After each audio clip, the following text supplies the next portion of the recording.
Hi, this is Josh Jackson from Paste Magazine. We are here live down at Dragon Con in downtown Atlanta. This is a sci-fi convention. My first time here, still trying to figure out a little bit what it's about. But we've seen all sorts of characters just even walking down the streets on the way in here. So we've got Klingons, we've got lots of Star Trek folks, lots of Jokers, including a female Joker over here. And we're just going to go try to figure out what this is all about. So this is not your first Dragon Con? No, but this is my baby. Like, I'm happy to be back in it. So. How many years have you guys been coming? She's a pro. This is my 13th year, actually. This will be my third con, 5 years as Indy. What inspired you to come to Dragon Con this year?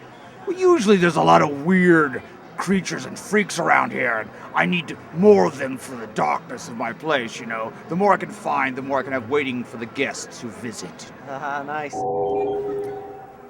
Hi, we're at one of the convention floors now where cameraman Kevin Keller is beating me 5-4, an obscure sci-fi reference to the costumes around us. I'm part of the USS Space Marine Corps, which is part of a live-action airsoft roleplay event known as TerrorWorks.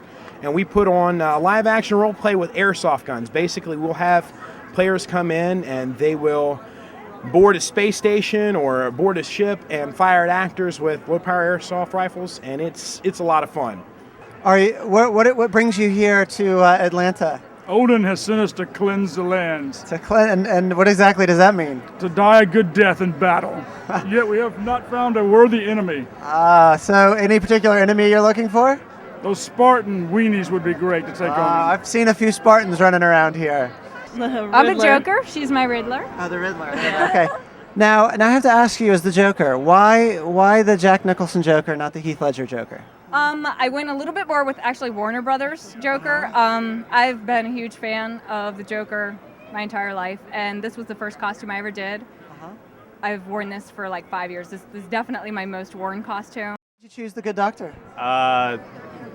Because I kind of sort of look like him, and it's a sweet costume. So how do you get the authentic Indy look?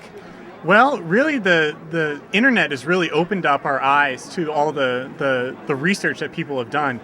It really, the main website is Club Obi-Wan, which is a toss to the Temple of Doom movie, which had a club named Club Obi-Wan.